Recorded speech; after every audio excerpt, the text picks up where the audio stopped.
Kejaksaan Agung, Kejagung, telah menetapkan 9 tersangka dalam kasus korupsi minyak mentah di Pertamina periode 2018 hingga 2023. 6 dari 9 tersangka itu merupakan petinggi Pertamina. Salah satu kasus minyak mentah yang menjadi sorotan adalah mengoplos RON 90, bahan Pertalite, untuk dijadikan Pertamax. Buntut kasus tersebut, negara merugi hingga Rp193,7 triliun. Sebagai petinggi Pertamina, ke-6 tersangka diwajibkan menyerahkan laporan harta kekayaan penyelenggara negara, LHKPN, kepada Komisi Pemberantasan Korupsi, KPK. Dirangkum dari LHKPK Go ID, berikut ini rincian harta kekayaan dan utang 6 petinggi Pertamina tersangka kasus korupsi minyak mentah. 1. Maya Kusmaya, Direktur Pemasaran Pusat dan Niaga PT Pertamina Niaga. Maya Kusmaya terakhir kali menyerahkan LHKPN pada 31 Desember 2023, dalam LHKPN-nya yang mencapai Rp10,4 miliar. Maya tercatat tidak mempunyai utang. 2. Edward Corne, seperti Maya, VP Trading Operation PT Pertamina Patra Niaga. Edward Kohn juga terakhir kali menyerahkan LHKPN pada 31 Desember 2023, dari total kekayaannya yang sebesar Rp4,3 miliar. Edward juga tidak memiliki utang. 3.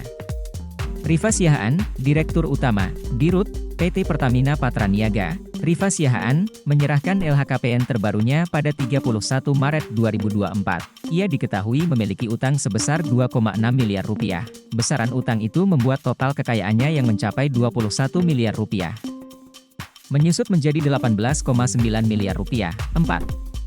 Sani Dinar Saifuddin, Direktur Optimasi Feedstock Produk PT Kilang Pertamina Internasional. Sani Dinar Saifuddin menyerahkan LHKPN-nya pada 31 Desember 2023. Kekayaannya berada di angka Rp15 miliar dan tercatat tidak memiliki utang. 5. Agus Purwono, Vice President, VP, Feedstock PT Kilang Pertamina Internasional. Agus Purwono merupakan satu dari 6 petinggi Pertamina yang ditetapkan sebagai tersangka, yang memiliki utang paling banyak, terakhir kali menyerahkan LHKPN pada 31 Desember 2023. Agus tercatat memiliki utang hingga Rp6,3 miliar. 6.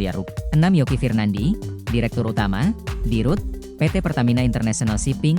Yoki Firnandi menjadi satu dari 6 petinggi Pertamina yang dijadikan tersangka, yang mempunyai kekayaan paling besar. Dari total kekayaannya sebanyak Rp44 miliar, Yoki hanya memiliki utang Rp4 miliar, 10% dari total hartanya. Yoki terakhir kali menyerahkan LHKPN-nya pada 31 Desember 2023. Hingga saat ini, Kejagung telah menetapkan 9 tersangka dalam kasus korupsi minyak mentah di Pertamina periode 2018 hingga 2023. 3 dari 9 tersangka merupakan pihak swasta yang berstatus beneficiary owner alias penerima manfaat. Berikut daftar 9 tersangka kasus korupsi minyak mentah di Pertamina. Dirut PT Pertamina Patra Niaga, Rifa Siahaan, Direktur Optimasi Feedstock Produk PT Kilang Pertamina Internasional. Sani Dinar Saifuddin, VP Feedstock PT Kilang Pertamina Internasional. Agus Purwono, Dirut PT Pertamina International Shipping. Yoki Firnandi, Direktur Pemasaran Pusat dan Niaga PT Pertamina Patra Niaga. Maya Kusmaya, VP Trading Operation PT Pertamina Patra Niaga. Edward Corne, Beneficiary Owner dari PT Navigator Katulistiwa. Muhammad Khairi Andrianto Riza, Komisaris PT Katulistiwa dan PT Jenggala Maritim. Dimas Werhaspati, Komisaris PT Jenggala Maritim dan PT Orbit Terminal Merak Gading. Ramadan Joede. Download Tribun X sekarang, menghadirkan lokal menjadi Indonesia.